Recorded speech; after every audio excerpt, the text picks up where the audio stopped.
রুকিয়া চিকিৎসা শুরু করার আগে যে বিষয়গুলো আমাদেরকে জানতে হবে এবং বুঝতে হবে এবং তারপরে রুকিয়া শরিয়া চিকিৎসা নেওয়ার সিদ্ধান্ত গ্রহণ করতে হবে, সেই বিষয়টা আজকে আপনাদের সামনে আমি আলোচনা করবো ইনশাল্লাহ। এই ভিডিওটি না টেনে সম্পূর্ণ ভিডিওটি মনোযোগ সহকারে শুনবেন।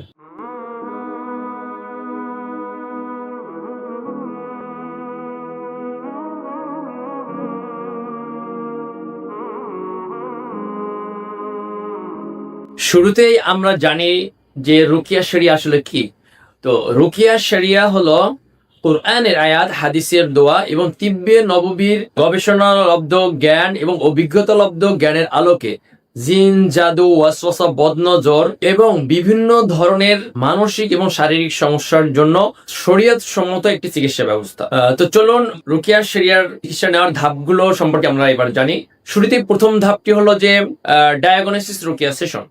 এই সেশনে একজন রাকি একজন জিন, জাদু, ওয়াসওয়াসা, বদনজরগ্রস্ত পেশেন্টের যাবতীয় সমস্যাগুলো তিনি শুনে থাকেন এবং শোনার পরে তিনি এই সমস্যাগুলো লিপিবদ্ধ করেন এবং ওই পেশেন্টের সামনে কোরআনের আয়াত, হাদিসের দোয়া এবং তার সমস্যা নিয়ে আরবিতে কিংবা নিজ মাতৃভাষায় দোয়ার মাধ্যমে আল্লাহর কাছে সাহায্য চেয়ে তিনি চিকিৎসা শুরু করেন।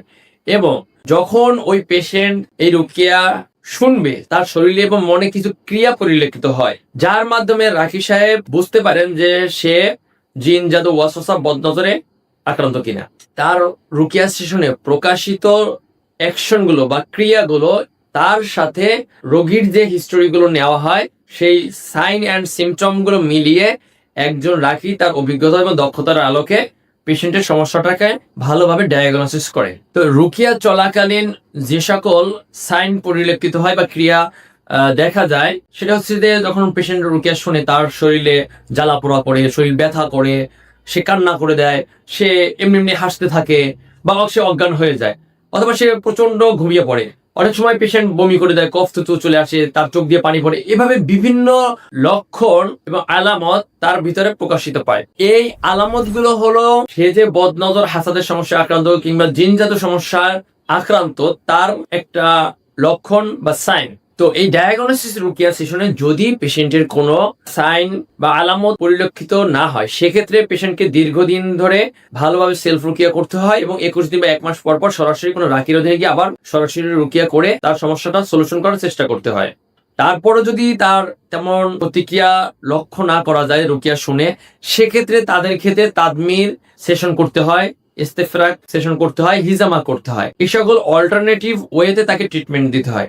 তাহলে এক সময় দেখা যায় যে তার সমস্যাটা বের হয়ে আসে। তাদমির মানে কি? তাদমির হচ্ছে শরীরে যেখানে জিন, জাদুর হুসুন, গিট, বাঁধন রয়েছে, সে সকল পয়েন্টে চাপ, প্রেশার, মেসেজের মাধ্যমে সেগুলোকে ডিস্ট্রয় করে দেওয়া, ধ্বংস করে দেওয়া। জিনের হুসুন, জাদুর হুসুন, আইন হাসাদের হুসুন গুলোকে ধ্বংস করে দেওয়া। সেগুলো ধ্বংস করলে এরপরে যদি পেশেন্ট আবার রুকিয়া শুনে, তখন দেখা যাবে যে কিছু সাইন, আলামত তার ভিতরে পরিলক্ষিত হয়। হয়তো শরীর কাঁপতেছে, ঝাঁকি দিচ্ছে বা কোনো একটা রিয়াক্ট হচ্ছে বা বমি করে দিচ্ছে, কফ থুতু বের হচ্ছে। আর ইস্তেফরাক হচ্ছে শরীর থেকে যাবতীয় জিন, জাদু, ওয়াসওয়াসা, বদনজরের সমস্যার ক্ষতিগুলোকে বের করে দেওয়া। সেটা ঘামের মাধ্যমে হতে পারে, সেটা টয়লেটের মাধ্যমে হতে পারে, সেটা বমির মাধ্যমে হতে পারে। তো সচরাচর আমরা ইস্তেফরাক বলতে বমি, পরা পানি খাইয়ে বমি করানোর মাধ্যমে যে প্রক্রিয়াটি করা হয় সেটাকে আমরা বুঝে থাকি এবং চিনে থাকি। তো যাদের ভোকাল রুকিয়াতে, শুধু তেলাওয়াত মাইকের রুকিয়াতে বা শুধু মুখের রুকিয়া তেলাওয়াতে তার কোনো সাইন বা আলামত তার ভিতর প্রকাশ না পায়, তাদের ক্ষেত্রে আমরা পরা পানি খেয়ে বমি করার পরামর্শ দিয়ে থাকি, যেটা 1 সপ্তাহ 10 দিন বা 15 দিন পর পর নিজে নিজে করতে হয়, 3 থেকে 5 লিটার পানি খেয়ে। আবার অনেক সময় রুকিয়া সেন্টারে এই বিষয়টি করিয়ে হেল্প করা হয় তার চিকিৎসাটা সামনে এগিয়ে নেওয়ার। তাছাড়া তাদমির সেশন এবং ইস্তেফরাকের পাশাপাশি হিজামা করানোর মাধ্যমে জিন, জাদু, ওয়াসওয়াসা, বদনজরের এর সমস্যার কারণে শরীরে যে সকল ক্ষতি হয়েছে তা রক্তের সাথে অনেকটা বের হয়ে আসে। তো যারা এই সমস্যাগ্রস্ত তাদেরকে অবশ্যই ভোকাল রুকিয়া করতে হবে বা তেলাওয়াতের রুকিয়া।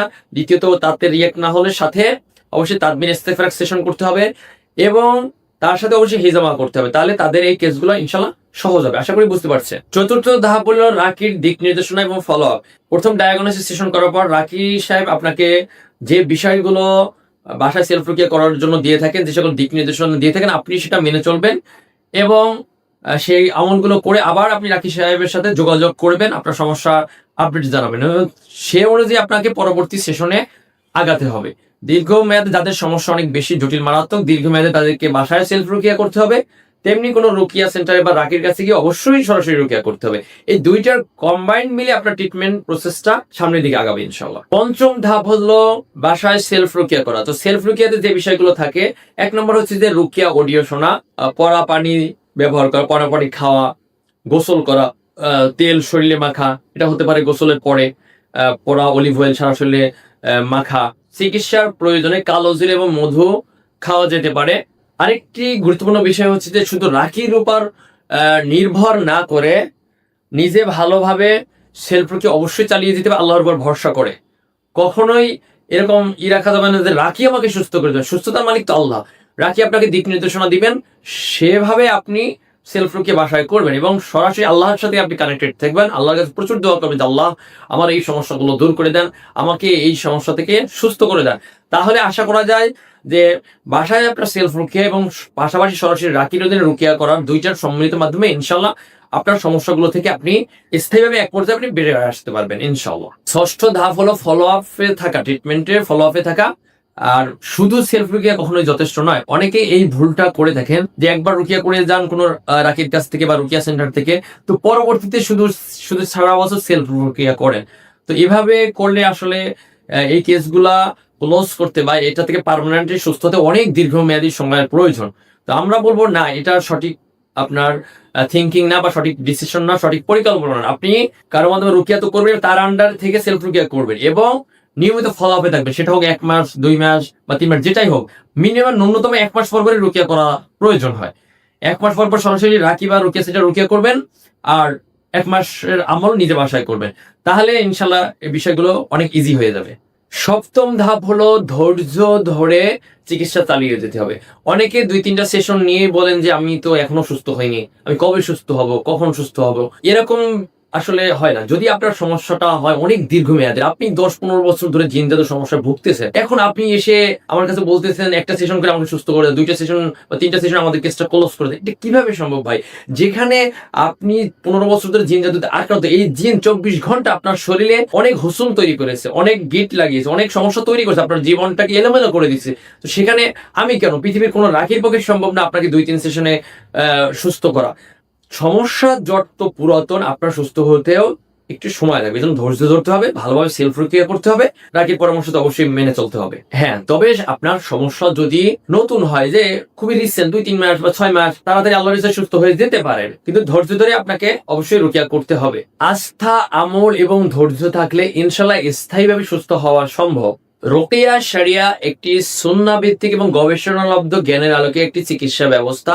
আপনি আপনার কোনো আত্মীয় স্বজন, বন্ধু বান্ধব কিন্তু তারা যদি জিন জাদু, ওয়াসওয়াসা, বদনজরের সমস্যায় ভুগে থাকেন, তাদেরকে অবশ্যই রুকিয়া শরিয়া করতে বলবেন এবং সঠিক জ্ঞান অর্জন করে তারপর রুকিয়ার সিদ্ধান্ত নিতে বলবেন। হ্যাঁ, তবে আশার বাণী হলো যাদের সমস্যা নতুন বা সমস্যার মাত্রাটা কম, তাদের ক্ষেত্রে বেশ কয়েকটা সেশনে আল্লাহর কাছে সুস্থ হয়ে যায়। তারা হতে পারে যে 3 থেকে 5-6 মাসের ভিতর তাদের 5 থেকে 7টা বা 7 থেকে 10টা সেশনের মাধ্যমে আল্লাহর কাছে তারা একটা ভালো সুস্থতার দিকে আগায়। কিন্তু সমস্যা যদি অনেক মারাত্মক হয়, দীর্ঘমেয়াদী হয়, অনেক পুরাতন হয়, সেক্ষেত্রে অনেক সেশন লাগে এবং বারবারই রুকিয়া করতে হয়, বাসায় আমল করতে হয়, আবার রুকিয়া সেন্টার বা রাকির মাধ্যমে রুকিয়া করতে হয়। এই বিষয়টা সবাইকে অবশ্যই ভালোভাবে বুঝতে হবে। এই বিষয়টা বুঝেই তারপরে রুকিয়া শরিয়া চিকিৎসা নেওয়ার আপনি সিদ্ধান্ত নিতে পারেন। আশা করি এই ভিডিওটির মাধ্যমে অনেকটা পরিষ্কার হয়ে গেছে রুকিয়া শরিয়া বিষয়। এই ভিডিওটি যদি কোনো উপকারে এসে থাকে, অবশ্যই লাইক, কমেন্ট এবং শেয়ার করবেন। আপনার পরিচিত সকল আত্মীয় স্বজন এবং বন্ধু বান্ধবের কাছে আমার এই ভিডিওটি পৌঁছে দিবেন। জাযাকুমুল্লাহু খাইরান। আল্লাহ আপনাদের সবাইকে এই সকল বালা মুসিবত থেকে হেফাজত করুন, এই সকল জিন জাদু, ওয়াসওয়াসা, বদনজরের সমস্যা থেকে স্থায়ীভাবে সুস্থতা দান করুন। আমিন। আসসালামু আলাইকুম ওয়া রাহমাতুল্লাহি ওয়া বারাকাতুহু।